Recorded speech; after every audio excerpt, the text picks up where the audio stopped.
ষষ্ঠী মহান্ত দ্বাদশ গোপাল অষ্টকবিরাজ ছয় চক্রবর্তী আজ সেবার সম্মানে উপস্থিত হয়েছেন। আজ গৌরহরি অধিবাস শুরু করছেন। আজকে গৌরহরি অদ্বৈতকে স্বপ্নে কালে অদ্বৈত, আমি তোমার বাড়িতে আসছি, তুমি একটা কাজ করো, তুমি সুন্দর করে একটা কুঞ্জ সাজাও। আজকে কুঞ্জটা কেন সাজানো হলো? আজকে কুঞ্জের একজন বর আসবে। এই বর আমার বর আর আপনার বর নয়, এই বর হচ্ছে জগতের প্রতীক। অধিবাসটা হচ্ছে ঘরের ঈশান। ঘরের ঈশান যদি বাঁকা হয়, ঘর বাঁকা হবে। অধিবাস কীর্তনটাকে আমরা মন দিয়ে শুনতে হবে। অধিবাসটা আজকে অদ্বৈতকে স্বপ্নে কালীন অদ্বৈতকে ওই পঞ্চতন্ত্রের ডান দিকে দেখবেন, তো সাপদাড়িওয়ালা একজন বুড়ো গোসাই। ও বুড়ো গোসাই গৌরহরির 52 বৎসর আগে ধরা নামে এসেছে। ওই অদ্বৈতকে স্বপ্নে দেখালেন, অদ্বৈত তোমার বাড়িতে আমার সবাইকে নিয়ে আসছি, তুমি সুন্দর করে একটা কুঞ্জ সাজাও। নিশা রাত শেষ হয়ে আসছে, অদ্বৈত প্রভু স্বপ্নে দেখে অদ্বৈত গরুণী সীতারা কুরানীর কাছে গিয়ে বলছেন, অবগরণী আজ আমি একটা স্বপ্ন দর্শন করছি। অধিবাসটা শুরু হয়ে গেল, আপনারা মন দিয়ে শুনবেন। শুরু হয়ে গেল অধিবাসটা। আপনারা যদি কোনোদিন অধিবাস শুনেন বা কারো কাছে বলতে চান, আপনারাও বলতে পারবেন অধিবাসটা কখন শুরু হয়েছে। অদ্বৈতকে স্বপ্নে এই মাত্র দেখালেন, অদ্বৈত স্বপ্নটা দর্শন করে অদ্বৈত গরুণী সীতারা কুরানীর কাছে গিয়ে করজোড়ে বলছেন, অব একটা কাজ করো,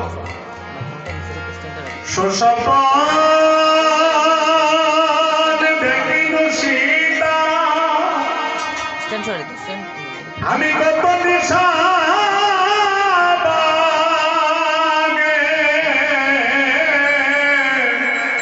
সুস্বপন দে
সদরমিনীর কাছে বলে। স্বপ্নের কথা কিন্তু সবাইকে বলা যায় না। অদ্বৈত গরুণীর কাছে অদ্বৈত প্রভু স্বপ্নে বলছেন, আরেকটা কাজ করবো, সুন্দর করে একটা আলোচনা করলো। আজকে এখানে বিয়ের যেভাবে একজন বর আসে, ঠিক এইভাবে আজ একজন বর আসছে। কালকে এখানে কি হবে? আজকে অধিবাস হচ্ছে, কালকে এখানে বিয়ে হবে না, কাঁদিতে হবে। আপনি বিয়ের কথা বলছেন কেন? বিয়া নয়, এটা মিলন হবে। কিসের মিলন? রাধা গোবিন্দের মিলন। এই মিলন দর্শন করবে কারা? এই কীর্তনে যারা আসবে সবাই দর্শন করবে না। আজকে একটা কথা বলি, ওই কীর্তনে রাধা গোবিন্দের লীলা দর্শন করবে কারা? যার মধ্যে তিল পরিমাণ অহংকার থাকবে না, যে অনন্ত কোটি বিশ্ব ব্রহ্মাণ্ডের সবাইকে কৃষ্ণ আস্তে আস্তে কৃষ্ণ রূপে বর্ণনা করবে, যাকে দেখবে তাকেই বলবে ওই বুঝি কৃষ্ণ যায়। মানুষ তিনটা বস্তুর কারণে ভগবানকে পায় না। ৮০ লক্ষ যদি ভ্রমণ করে এসেছেন এই ধরাধামে, আপনি মানুষকে হিংসা করার জন্য, কীটপতঙ্গ পশু পাখি বলে জন্মগ্রহণ করে আপনি এসেছেন আমার সম্পত্তি আত্মসাৎ করার জন্য, আমাকে নিন্দা করার জন্য। উত্তম মানব জনক একটা আয়না হাতে নিয়ে দেখুন, আপনার জীবনের আর কয়দিন বাকি আছে। এই বাড়ি থেকে আপনি বাড়ি পৌঁছতে পারবেন এবং গ্যারেন্টি আপনার নাই। আপনার ভিতরে আরেকজন মানুষ আছে বলে আপনি বেঁচে আছেন। দেখি না, আপনি খুব বড় ধনী, 2 মিনিট শ্বাস প্রশ্বাস বন্ধ করে আপনার কেমন অবস্থা? তাহলে তুমি পরের ঘরে বাস করছো, আরেকজন মানুষ তোমার দেহে আছে বলে তুমি বেঁচে আছো, হাতটা তুলছো। একদিন তোমার হাত এইভাবে হবে, 7 জনেও তোমার হাতটাকে বাঁধতে পারবে না। তাহলে আমরা পরের ঘরে বসতি করছি মা। এত সুন্দর ৮০ লক্ষ যিনি ভ্রমণ কীট পতঙ্গ পশু পাখি কুলে জন্ম লবিতে লবিতে বাহ্য কুলে আমার জন্ম হয়েছে মানব কুলে, উত্তম মানব কুলে। মাতৃগর্ভে কি বলে এসেছিলেন? আমি যা খাবো তোমাকে না দিয়ে খাবো না। মাতৃগর্ভ হইতে ভূমিষ্ঠ হয়ে শিশু বলে হ হা না, শিশু ডাকে ও না, ও না, ও না, ও জগতের না, আমি তোমাকে যা বলে এসেছিলাম আমি পারবো না। কেন? আমার পিতা আমার মাতা ভগ্নী কথা সবাই আছে, তুমি আবার কে? গুরুদেব বললেন ৬০-৭০ বছর ৮০ বছর পরে তুমি মণিপুর এরিয়াতে থাকবে না, তুমি আমার কাছে ছুটে আসবে। সেদিন দেখবো তুমি আমার জন্য কি দম নিয়ে যাচ্ছ। আজকে যে রঞ্জিত বৈদ্য যে টাকাগুলো খরচ করছে হরিনাম যজ্ঞে, এই টাকাগুলো ভারতের স্টেট ব্যাংকে জমা হচ্ছে না, এই টাকাটা জমা হচ্ছে মা নিতাইপুর সুন্দরের ব্যাংকে। যেদিন তার পরিবার ১৪ পুরুষের মধ্যে কেউ পার হবে, সেদিন বলবে আমার গৌর সুন্দর তোমার একটি সন্তান আমার ব্যাংকে কিছু টাকা রেখেছে, এসো তোমাকে নদী পার করে দেই। ওই টাকাটা গোবিন্দ সেবায় লেগে গেল, অর্থাৎ ভক্ত সেবায় লাগা মানে আমার গোবিন্দ সেবায় লেগেছে। ভক্ত আমার মাতা পিতা, ভক্ত আমার গুরু, ভক্তে নাম রেখেছে আমার ভক্ত বাঞ্ছা কল্পতরু। ভক্তাদের ভগবান নিজে ছোট হয়ে বাড়ায় ভক্তেরই সম্মান।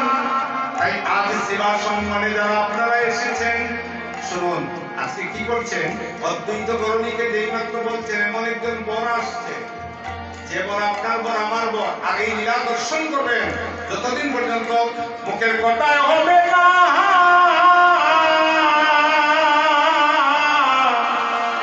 ব্রজগোপীর ভাবনা হইলে ব্রজে কৃষ্ণ মিলে না। মুখের কথায় হবে না, মুখের কথায় হবে না ব্রজগোপী ভাবনা হইলে সেই মিলে না।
সবাই আসছেন, কে কিভাবে কীর্তন দর্শন করবেন সে জানে। কেউ দেখবেন প্যান্ডেলের ভিতর দিয়ে যাচ্ছে, ঘরে গিয়ে জিজ্ঞাসা করবে দাদা সুসেন্দ্র তো কি বলছে, আমি তো শুনছি না। কেন? মনটা তো কীর্তনে নয়।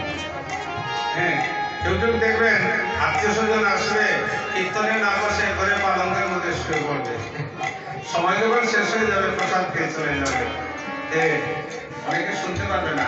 আর এমনও কোনো ভক্ত আছে যারা ঘর থেকে আসতে পারেনি, হয়তো বেলাইছে, হয়তো বা কোনো অসুস্থ, কিন্তু ঘরে বসে মাইকের মধ্যে এই কৃষ্ণ নামের ধ্বনি শুনে তার নয়নে অশ্রু ঝরছে, সে সেখান থেকে ভগবত প্রাপ্তি লাভ করে দিয়েছে। হ্যাঁ, আর কেউ কীর্তন আসরে এসেও সে পায়নি। তাহলে আপনারা দর্শন করবেন যদি তিনটা বস্তুকে হৃদয় থেকে জেনে আসেন। সেই তিনটা বস্তু কি? প্রথমে হিংসা, নিন্দা আর অভিমান। এই তিনটা বস্তুকে ও গেটের বাইরে রেখে হরিনাম কীর্তনে আত্মসমর্পণ হয়ে আমার মহাপ্রভুর কাছে আসবেন। মহাপ্রভু বললেন, আমাদের যখন অসুখ হয়, ব্যাধি হয়, তখন আমরা কি করি? আমরা ডাক্তারের কাছে চলে যাই। আমরা ডাক্তারের কাছে চলে যাই, আসার পর বলি কে ভালো করছে? ডাক্তারে। ডাক্তারে ডাক্তারে ডাক্তারে ডাক্তারে ডাক্তারে ডাক্তারে ডাক্তারে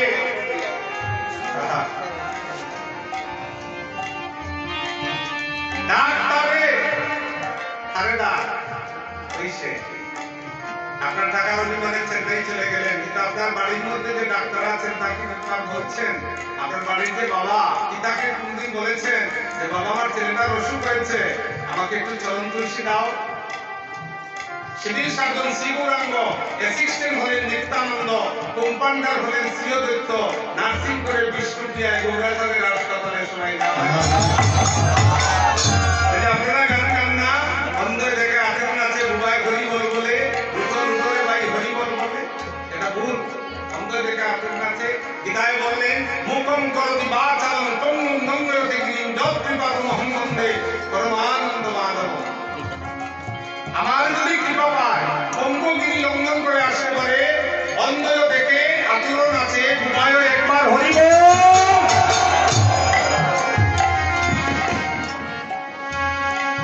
তাহলে আপনারা দর্শন করবেন। আপনাদের কাছে প্রার্থনা করছি, আপনারা সবাই সরল একটা বিশুদ্ধ মন নিয়ে এই কীর্তন মনে আসবেন। দেখবেন তাকে দেখতে পাবেন ছায়া রূপে।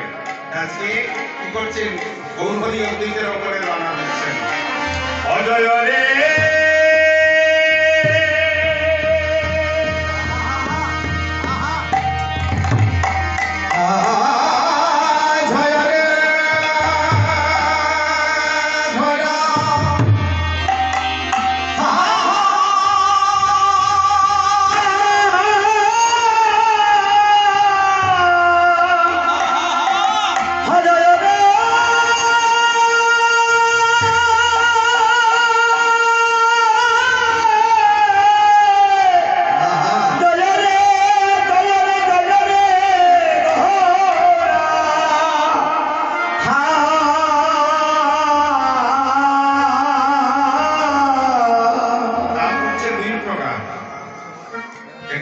সমগতি তাল, আরেকটা হচ্ছে বিষমগতি তাল।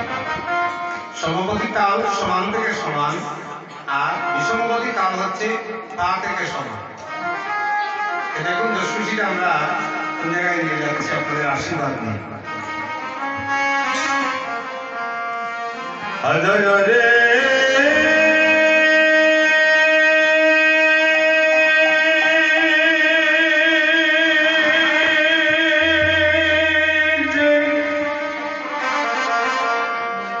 জয় রে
জয় রে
বস্তু কি সংযুক্ত হয়েছে?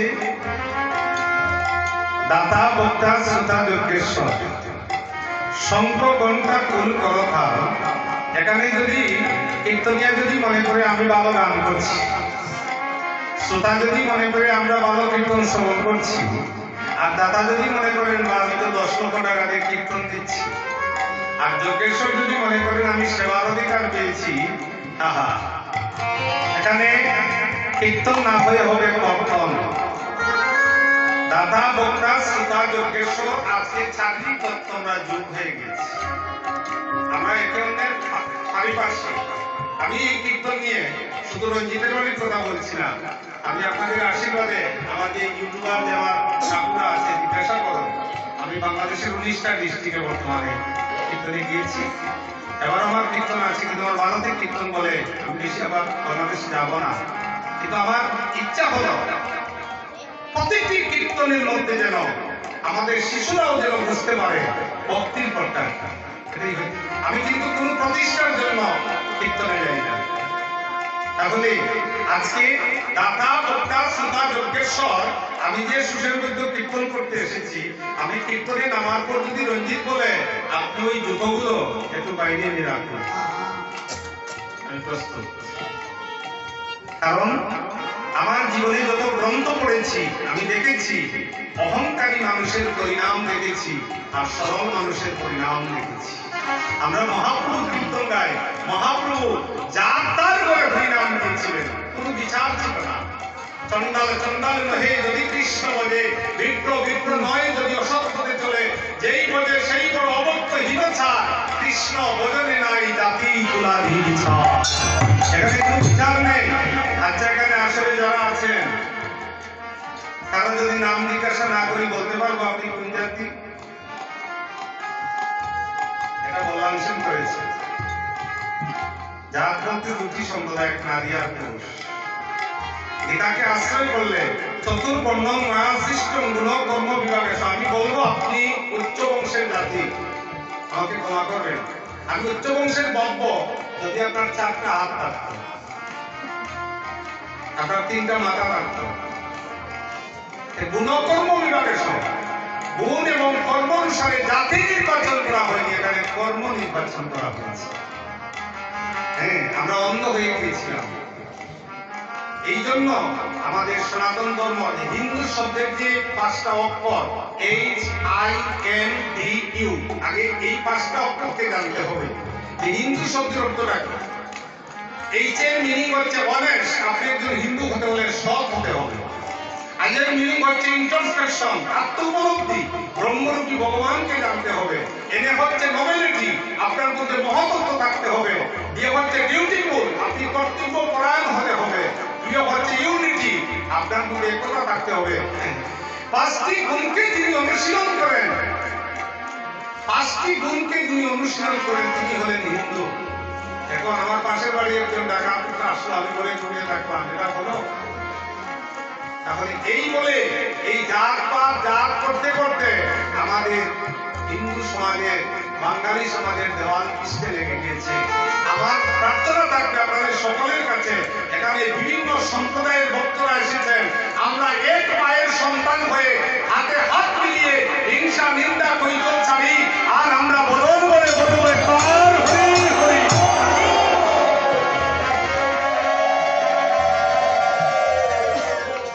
আমরা এক মায়ের সন্তান। আমি যদি চন্ডাল কেউ হয় আর সে যদি আমাকে সুখে চালিত করতে পারে, আমি তার পায়ে যাব। যে রাস্তা ড্রেন পরিষ্কার করে আমি তার পায়ে যাব।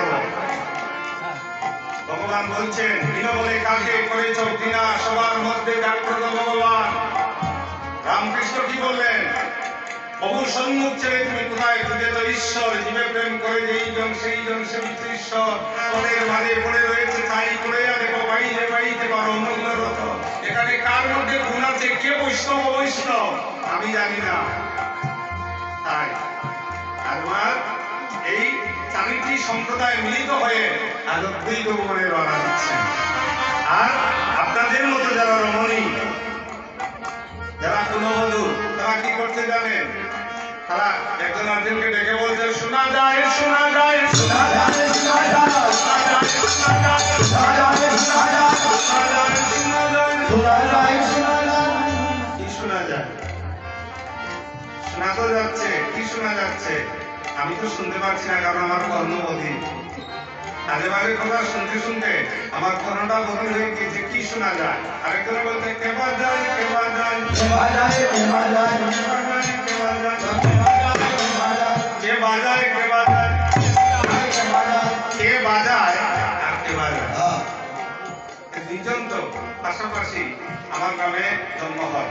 আমি এক কৃষকের ছেলে, খুব প্রত্যন্ত অঞ্চলে আমার জন্ম হয়েছে। যে পাশাপাশি ঘর যখন থাকতো রান্নাঘর, এক মাসিমা আরেক মাসিমাকে ডেকে বলতে, অমুকের মা আপনি কিনা রান্না করছো? তাই করে না গো, আমি বেশি কিছু নাই, বাজারও গেছেন না তাই না। এইভাবে একটা গল্প করছেন। নদিয়ার না গড়িয়াও একজন আরেকজনকে ডেকে বলছে কি শোনা যায়? শোনা যায় কি? বলছে শোনা যায় হরির ধ্বনি আর নামের ধ্বনি।